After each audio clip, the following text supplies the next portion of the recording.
Welcome back to the channel, everyone. I'm George. I'm Stav. Today we're going to be working on the wire up for the RS3. As you know, we plugged in the harness, got it pretty much cranking last time, but not essentially wiring in the car or getting it ready. Today's going to be the first day as we're taking the first step into getting everything wired, prepped, seeing what kind of work we need to do to get the VR6 communicating with the Syvecs ECU, firing, adding the provisions for the sixth coil pack, the sixth injector on the car, and some other sensors that we're going to be having on the setup that we number one didn't have before or wasn't wired separately. So now essentially we don't have to worry about it. So today's going to be the first step. We got everything pretty much outlined. Stav's going to talk about more of that in a minute. I'm going to be working on some things too, some goodies that we're going to be adding to the vacuum system as opposed to using, let's say, rubber hose or vacuum hose with zip ties with barbed fittings. Those are pretty much going out the window as we're converting the car and the setup to a lot of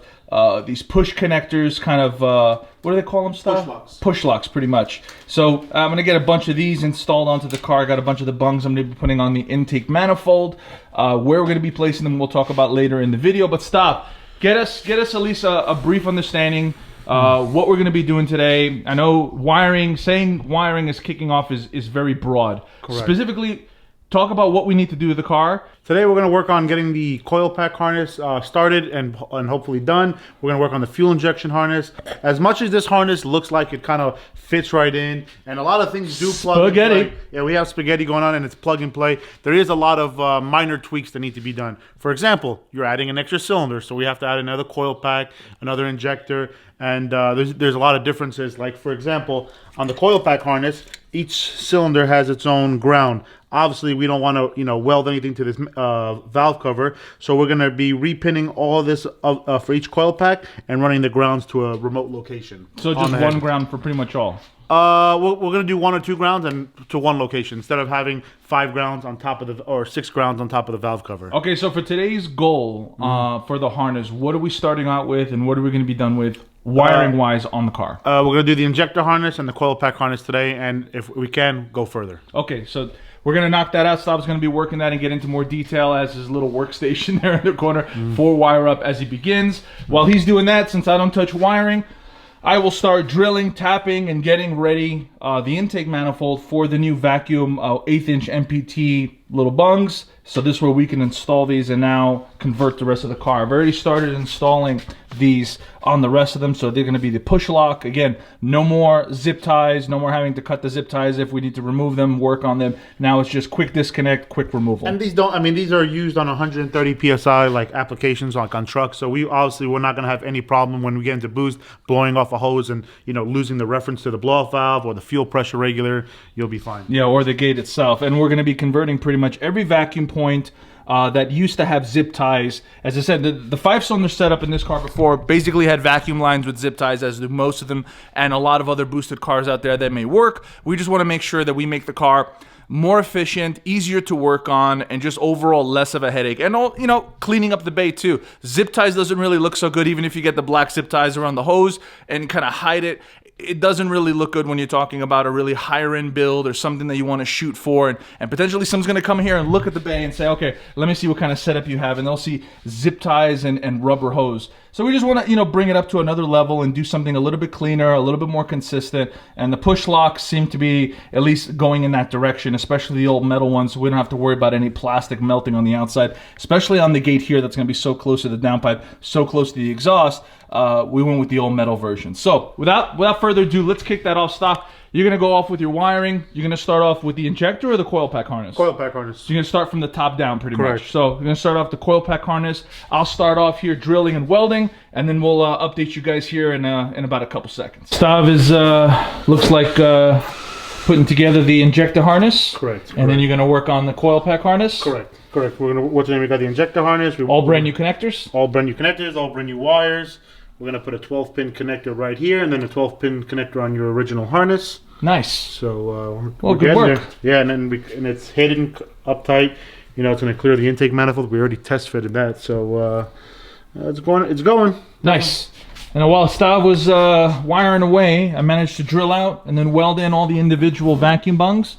I actually ran out of 90-degree push lock fittings. Looks like all I have is the straights, which I'm going to use on a couple of the components that require the vacuum. But on the intake manifold, I'm going to need 2 more 90s. So I did 2 here and 3 under the intake manifold. It's going to be hidden. You're not going to be able to see it. Again, giving us a much cleaner look inside the engine bay. This one's going to be for pretty much the gate.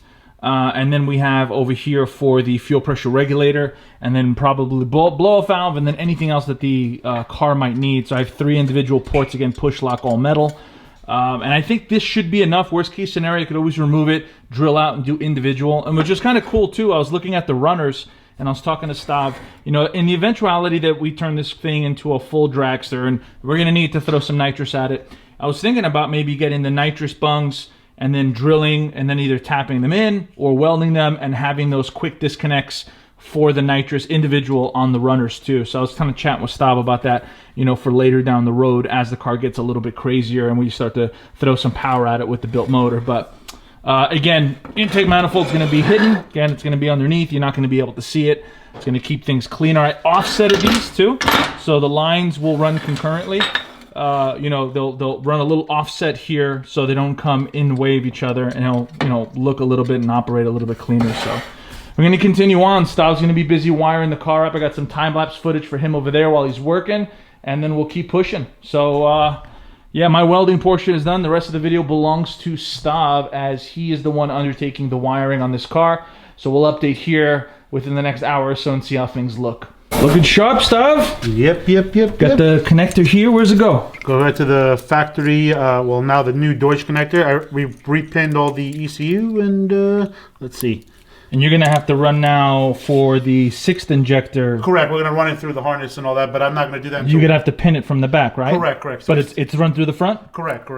So that looks good. So what we're gonna do is add the 2 additional pins, but I don't know how we're gonna route this. I want to make it as clean as possible, so we'll do that at the end. But for right now, everything's repinned into the new Deutsch connector. And we're not wrapping anything because initially during the first start we want to make sure everything's legit, and then we'll finally, you know, beautify this harness and correct. Clean it all up. But we just wanted to make it clean for now. And I know somebody's gonna say, why didn't you use the factory connector? But it's only a 10 pin. We need 12. And look at the Deutsch connector too. It looks good. Yeah, and they have all the rubber seal, rubber seals. So it's all waterproof. Waterproof. So this way, when we wash the bay or anything happens, coolant leaks, whatever. Exactly. And well, speaking of coolant, I ended up modifying the coolant thermostat flange, and then added this coolant sensor bung. So now we'll be reusing the RS3 coolant temp sensor that's going to be plumbed right there, and it's already hardwired into the harness. Again, so it's no going to run. Modification needed. No, well, to the thermostat housing, but it's metal and it's for the VR. We've already cut and welded it now to fit. So it ended up coming from Nutworks. Ended up ordering a kit of 3 because it ended up being a few bucks off. So it actually came out really nice. So for Stav's car, maybe the B5, my VR6, we might end up doing it, especially since they have the a lot of Nutwork parts. Yeah, no, the flange is absolutely amazing. The quality was top notch, and it welded really nicely too on the cast piece. So no complaints there. And you said one of your worries is that it was going to be very thin or something, but you said it's super thick for welding. I was worried about the. Yeah, you're right. Let me showcase that too. Here, Steph, you want to open it real quick? Of course, I'll be your Vanna White for the moment. So I ended up thinking that it was going to be super thin like the top, and I'm like, I was going to have a slight issue welding it, which I'm getting better with welding thick aluminum to really thin, but Nubworks ended up putting a really thick flange at the bottom, which was awesome. So even on a round section, I ended up just building the corners on the thermostat housing and filled it in real nice, and it welded really nicely. And we actually popped one of the sensors in, so it's there, and Stav can continue on with the routes. So Stav's going to be opening this up, cleaning it up, and then pretty much making his own harness from moment forward. And the idea is to kind of wrap it around, keep it nice and clean, have it come out here, because we also have the catch can that's going to be poking out here with the fitting, which the 12AN, if I could find them, 12AN, oh, I must have thrown it back in here. We're waiting now, but we're going to be doing dual on either side here, and then on here going over. So Stav's gonna have to run the wires or that the wire harness underneath this fitting. So either side's gonna have this 90 12AN or 180 12AN here, which is gonna set us up to make the catch can pretty much behind the motor into the intake system, which we're gonna get into that in another episode down the line. So Stav, I won't get in your way, continue on. Stav's gonna start on the coil pack harness now and route it down. and then we'll update you guys here in the next couple minutes. Pretty cool. All right, so it's starting to come together, Stav. It's starting to look like a car. What are we... Or Kind of like a car. What did you get done here? What's going on? Well, we're not fully done, but we are done with the injector harness, as we showed earlier. It's now pinned into the new Deutsch connector, new terminal on the harness. So Deutsch to the factory harness, pretty much for all the... Correct. We couldn't reuse the factory harness because it's a 10-pin. Now we're going 6-cylinder, so we need 12 pins. So this is now completely done. Okay, and what's next? What'd you do on top? We wired in the new coil packs. These, since you can't use RS3 coil packs. These wires look really thick, though. Yeah, if you look at the original DAZA harness, which is right here, it's actually they're using a pretty thick wire here, as you can see. So... and these are all the power cables for the individual coil packs? Correct. In the harness right here underneath, what's it called? It's one powered lead, and then it splits into 5 on the factory harness. And then individual signal wires. Correct, exactly. So we're going to now resplice this in on Monday when we get the new connector here, and we're going to go 1 to 6, kind of like all factory harnesses are. All right, and then wiring, I mean, it's starting to look together. We still have a little bit of spaghetti towards the bottom. Can you explain to us, there's a good section here.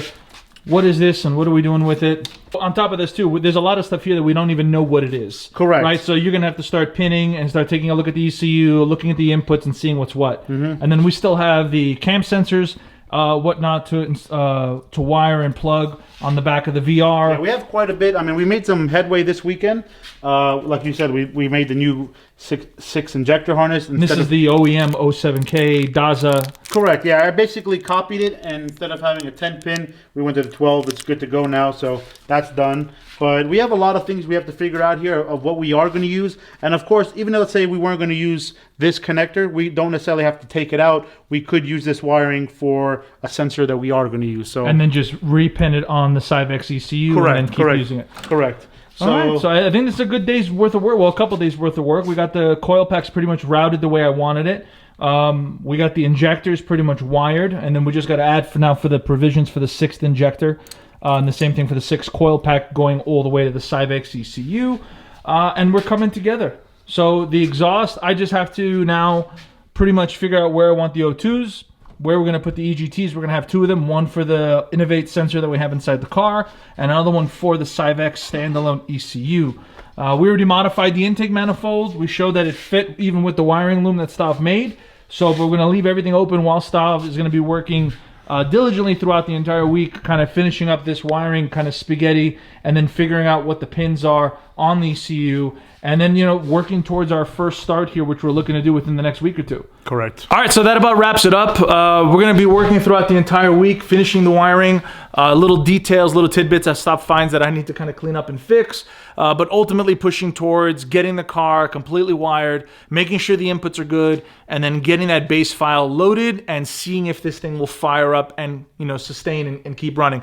Stock block again, so we're not really worried too much about adding boost at this point, but getting the car electronically satisfied, making sure everything lights up on the dash the way it's supposed to, as it did before on the Syvecs with the DAZA 5-cylinder. So looking forward on getting this thing fired up. We're in the home stretch, so I'm really excited on moving forward. Definitely very excited. We made a lot of progress this weekend, but we have a lot more to do, and just waiting for some parts, and we'll be getting it done. So that's it, guys. We'll wrap up this episode. Thank you guys for watching. If you haven't already, hit that like, hit that subscribe. We appreciate it, and we'll catch you guys on the next episode. I'm George. I'm Stav. Catch you guys in the next one.